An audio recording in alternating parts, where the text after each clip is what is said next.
It if a moving object starting from a point comes finally back to its initial position, then its displacement becomes zero.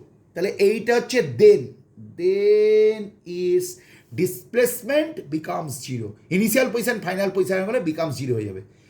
যেমন বলছে a ball comes back to the hands of a thrower. যেমন তুমি হাতে একটা বল নিয়েছো, এই বলটা নিয়ে উপরের দিকে ছুড়লে, আপার ডিরেকশনে ছুড়লে, খানিকক্ষণ মুহূর্তের মধ্যে খানিকক্ষণ পরেই কিন্তু বলটা তোমার হাতে চলে আসবে। তার মানে বলটা ছোড়া হয়েছিল কোথা থেকে? তোমার হাত থেকে, তোমার হাতেই ফেরত চলে এলো, তাহলে তার ডিসপ্লেসমেন্ট কত হবে? শূন্য। একটা ট্রেন এ স্টেশন থেকে বি স্টেশনে গেল, দিয়ে আবার বি স্টেশন থেকে আবার এ স্টেশনে ফেরত চলে এলো, তাহলে তার ডিসপ্লেসমেন্ট কত হবে? শূন্য, কিন্তু ডিস্টেন্স থাকবে। A ball comes back to the hands of a thrower where it is thrown vertically upwards. In this case, the displacement of ball is zero, but the distance is not zero. এই লেখাগুলো তোমরা ভালো করে follow করো। তারপরে যেমন একটা numerical আমরা শিখতে আসছি, কীরকম? এ particle moves 10√3 meters towards east and then 10 meters towards north. Find the magnitude of the displacement. Find distance also, মানে এখানে ডিসপ্লেসমেন্টটা বার করতে পারছে, ডিস্ট্যান্স হবে। এই যে আমরা ডিরেকশন দেখেছি, এটা হচ্ছে নর্থ ডিরেকশন, নিচটা হচ্ছে কী হবে? South direction. ডান দিকটা কী হবে? ইস্ট, আর বাঁ দিকটা কী হবে? ওয়েস্ট। প্রথমে পার্টিকেলটা কোন দিকে গেছিলো? ইস্ট ডিরেকশন, আমি ধরলাম এ থেকে বিতে গেল, কতটা? 10√3 মিটার। তারপরে কতটা গেছিলো? নর্থ ডিরেকশন, বি থেকে সিতে গেল। তার মানে পার্টিকেলটার ইনিশিয়াল পজিশন কোনটা হলো? এ, আর ফাইনাল পজিশন কোনটা হলো? সি।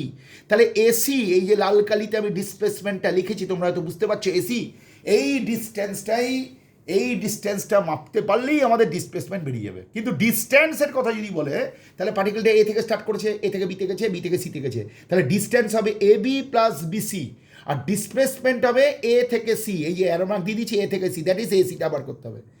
এসি বার করতে গেলে আমরা সবাই জানি এটা হচ্ছে রাইট অ্যাঙ্গেল ট্রায়াঙ্গেল, এটা হচ্ছে বেস, এটা হচ্ছে অল্টিটিউড। তাহলে এসি ইজ ইকুয়াল টু কী হবে? √AB square plus BC square. এটা পাইথাগোরাস থিওরেম। তাহলে সেই অর্থে এবি মানে 10√3 হোল স্কোয়ার, বিসি মানে 10 স্কোয়ার, √420 মিটার পাওয়া গেল। ব্র্যাকেটে উল্লেখ করলাম ফ্রম এ টু সি, তার কারণ এটা হলো ভেক্টর কোয়ান্টিটি। ডিসপ্লেসমেন্ট কোথা থেকে কোথায়? এ থেকে সি, এই ডিরেকশনটা আমরা বলে দিলাম, ছবিও তো আমরা এঁকে দিয়েছি। এবার যদি বলে ডিস্ট্যান্স, তাহলে এখানে এ বি প্লাস বিসি, এটা হবে ডিস্ট্যান্স অফ দ্য পার্টিকেল। এই যে এ থেকে বিতে গেল, বি থেকে সিতে গেল, তাহলে 10√3 সঙ্গে আমরা কী করলাম? 10 যোগ করলাম, তাহলে 10টা কমন চলে গেল, 1 + √3। প্রপার ক্যালকুলেশন করলে হবে 10 × 2.732, পাওয়া যাবে 27.32 মিটার। তার মানে আমরা বুঝতে পেলাম ডিসপ্লেসমেন্ট ছোট 20 মিটার, আর ডিস্ট্যান্সটা বড়।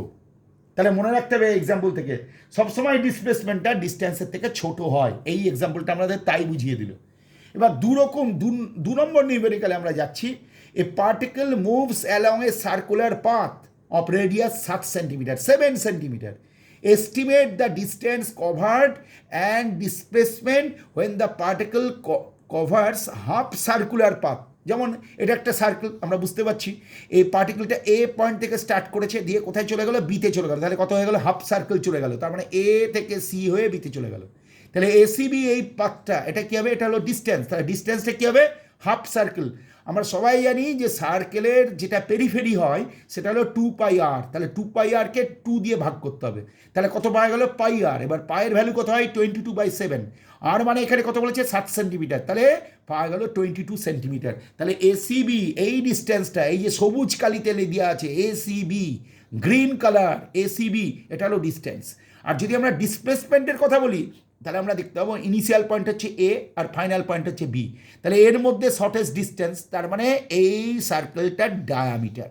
এই ডায়ামিটার বের করতে পারলেই কিন্তু আমাদের ডিসপ্লেসমেন্টটা বেরিয়ে যাবে। কত হবে? এবি। এবি মানে কি? 2 × রেডিয়াস, 2 × রেডিয়াস মানে 2 × 7 মানে 14 সেন্টিমিটার। তাহলে এটা ডিরেকশন কী হবে? এ টু বি। তাহলে আবার আমাদের প্রুভ হয়ে গেল ডিস্টেন্সটা বড় হয়, ডিসপ্লেসমেন্টটা ছোট হয়। এই যে 22 সেন্টিমিটার, 14 সেন্টিমিটার। এবার বলছে যদি কমপ্লিট টোটাল সার্কুলার পাথটা যায়, তার মানে এ থেকে শুরু করলো, আবার এতে ফেরত চলে এলো, তার মানে ইনিশিয়াল পয়েন্টে ফাইনাল পয়েন্টে হয়ে। তাহলে আমরা একটু আগে আলোচনা থেকে বুঝলাম যদি ইনিশিয়াল পয়েন্ট আর ফাইনাল পয়েন্ট এক হয়ে যায় তাহলে ডিসপ্লেসমেন্ট 0 হবে। কিন্তু এখানে কমপ্লিট ডিস্ট্যান্সের কথা যদি বলি, তাহলে গোটা সার্কুলার পাথটার কথাই বোঝাবে। গোটা সার্কুলার পাথটার কথা বোঝালে গোটা সার্কুলারটার পেরিমিটার বা পেরিফেরিটাই বুঝিয়ে যাবে। ডিস্টেন্স তাহলে কত হবে? 2πr, 2 মানে 2, পাই মানে 22/7 × 7, 44 সেন্টিমিটার। আর ডিসপ্লেসমেন্ট বোঝাই যাচ্ছে এটা হবে জিরো ডিসপ্লেসমেন্ট। তার কারণ as the particle comes back to its original position, মানে এ থেকে স্টার্ট করে আবার এতে ফেরত চলেছে। তাহলে এই নিউমেরিক্যালটা আমরা বুঝতে পারলাম। তারপরে আমরা একটা কোশ্চেনের সম্মুখীন হচ্ছি, কি বলছে, when is the magnitude of displacement equal to the distance.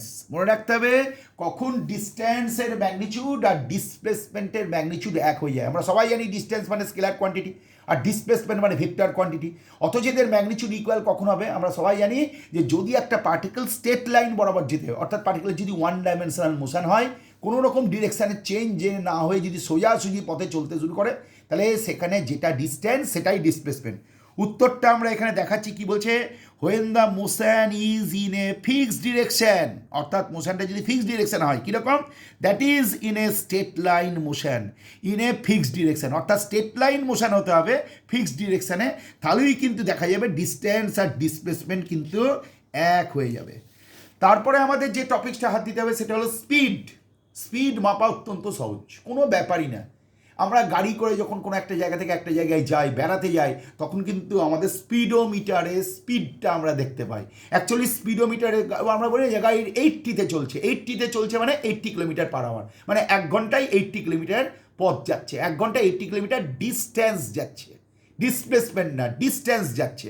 তাহলে মনে রাখতে হবে স্পিড পেতে গেলে কী করতে হবে, ডিস্টেন্স ট্রাভেলড ব্যাকেটে এস লেখা আছে আর টাইম টেকেন, এবং কতটা টাইম গেছে সেটা আমাদের জানতে হবে। মনে রাখতে হবে ডিস্টেন্স এটা হলো একটা স্কেলার কোয়ান্টিটি, একটু আগে আমরা পড়ে এসেছি। আর এই যে টাইম এটাও স্কেলার কোয়ান্টিটি, তার জন্য এটাকে বলতে হবে it is a scalar quantity since distance and time both আর স্কেলার। এখানে এটাও স্কেলার এটাও স্কেলার। তাহলে ডেফিনেশনটা কি হলো, the distance travel by body in unit time is called its speed, মানে টি সময়ে কতটা ডিস্টেন্স এস, তাহলে ইউনিট সময়ে কতটা ডিস্টেন্স হবে এস বাই টি, তাহলে এটা হয়ে গেল স্পিড। এবার স্পিড যেই জানা হয়ে গেল, সঙ্গে সঙ্গে আমাদের কী করতে হবে, আমরা একটু মনে রাখতে হবে অ্যাভারেজ স্পিড।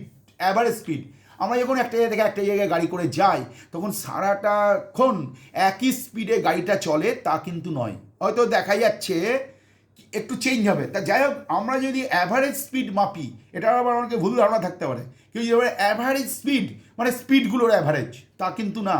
অ্যাভারেজ স্পিড মানে it is not the average of all speeds, তা কিন্তু বলা হচ্ছে না। মাপতে হবে কেমন করে, মনে রাখতে হবে T1 টাইমে যদি L1 ডিস্টেন্স যায় কোনো একটা পার্টিকেল, T2 টাইমে যদি কোনো একটা পার্টিকেল L2 ডিস্টেন্স যায়, T3 টাইমে কোনো একটা পার্টিকেল যদি L3 ডিস্টেন্স যায়, তাহলে টোটাল ডিস্টেন্স কত হবে L1 plus L2 plus L3, আর টোটাল টাইমটা কত হবে T1 plus T2 plus T3। Total ডিস্টেন্সকে টোটাল টাইম দিয়ে ভাগ করলে যে জিনিসটা পাওয়া যায় তাকেই বলা হবে অ্যাভারেজ স্পিড। এবার দেখা যাচ্ছে কোনো একটা পাথে যখন কোনো একটা পার্টিকেল যাচ্ছে বা কোনো একটা গাড়ি টাড়ি ইত্যাদি যাচ্ছে, মুভিং অবজেক্ট, তাদের স্পিডের ম্যাগনিটিউডটা যদি সবসময় আনচেঞ্জ থাকে, মানে সবসময় স্পিডটা আনচেঞ্জ থাকে, তাহলে সেটা ইউনিফর্ম স্পিড। এটা কোন ক্ষেত্রে দেখা যায়, ভালো করে মনে রাখতে হবে যে when a body travels equal distances in equal interval of time. In equal interval of time অর্থাৎ প্রত্যেকটা ইন্টারভ্যালে মানে 5 মিনিট করে হয়তো এক একটা ইন্টারভ্যাল লাগে, দেখা যাচ্ছে 5 মিনিটে 100 মিটার, পরবর্তী 5 মিনিটে 100 মিটার, পরবর্তী 5 মিনিটে 100 মিটার, মানে প্রথম 5 minutes 100 metre, second 5 minutes 100 metre, third 5 minutes 100 metre. তাহলে ইন্টারভ্যালগুলোকে আমরা ইকুয়াল রাখলাম 5 মিনিটস 5 মিনিটস 5 মিনিটস, আর ডিস্টেন্সগুলোকে আমরা ইকুয়াল রাখলাম 100 100 100। তাহলে এটা কিন্তু ইউনিফর্ম স্পিডের এক্সাম্পল হয়ে যাবে। যেমন এক্সাম্পল চাই পরীক্ষার সময়, the motion of a ball on a frictionless plane surface. একটা ফ্রিকশন নাই এরকম, যদিও বাস্তবে আমরা জানবো যে ফ্রিকশন বলে নেই, এটা কিন্তু বলা যাবে না, ফ্রিকশন থাকবেই, ফ্রিকশন আছে। তো আমরা কল্পনা করলাম আইডিয়াল কেস যে ফ্রিকশন নেই, এর উপর দিয়ে যদি কোনো একটা বল যেতে শুরু করে সেটা কিন্তু ইউনিফর্ম স্পিডই থেকে যাবে, যদি কোনো রকম ফ্রিকশন বা যদি কোনো রেজিস্টিভ ফোর্স না থাকে। এবার নন ইউনিফর্ম স্পিড আমরা যদি বলি এরকম করে, when a body travels equal distances in equal interval of time, তাহলে এইটা হচ্ছে ইউনিফর্ম স্পিড। আর এখানে কি বলছি, when the distance travel in equal intervals of time are unequal, অর্থাৎ ইকুয়াল ইন্টারভ্যাল অফ টাইম রাখলাম, কিন্তু ডিস্টেন্সগুলো যেমন বলেছিলাম না, 5 মিনিটে 100 মিটার, 5 মিনিটে 100 মিটার, 5 মিনিটে 100 মিটার, তাহলে এখানে 5 মিনিট 5 মিনিট 5 মিনিট করে তিনটে হয়তো রাখলাম। প্রথমটা গেল 100 মিটার, তারপরে গেল 150 মিটার, তারপরে গেল 50 মিটার। তাহলে কিন্তু ইকুয়াল ইন্টারভ্যালে ইকুয়াল ডিস্টেন্স গেল না, তাহলে এটা নন ইউনিফর্ম স্পিড হয়ে যাবে। যেমন কীরকম বলছে, the body moves with a variable speed, for example the motion of A car in a crowded street. তাহলে ক্রাউডেড স্ট্রিটে কী হয় না, লোকজন থাকে, তার জন্য কী হয়, একটু সময় টময় বেশি লেগে যায়, তার জন্য ইকুয়াল ইন্টারভ্যালে ইকুয়াল ডিস্ট্যান্স যায় না। ইনস্ট্যান্টেনিয়াস স্পিডের কথা যদি বলি, যে speed of a moving body at any instant is called its instantaneous speed. মানে কোনো একটা মুহূর্তে একটা পার্টিকেল হয়তো মুভ করছে, কোনো একটা মুহূর্তে তার স্পিড কত, এটা বোঝানোর জন্য ইনস্ট্যান্টেনিয়াস শব্দটা ইউজ করা হয়।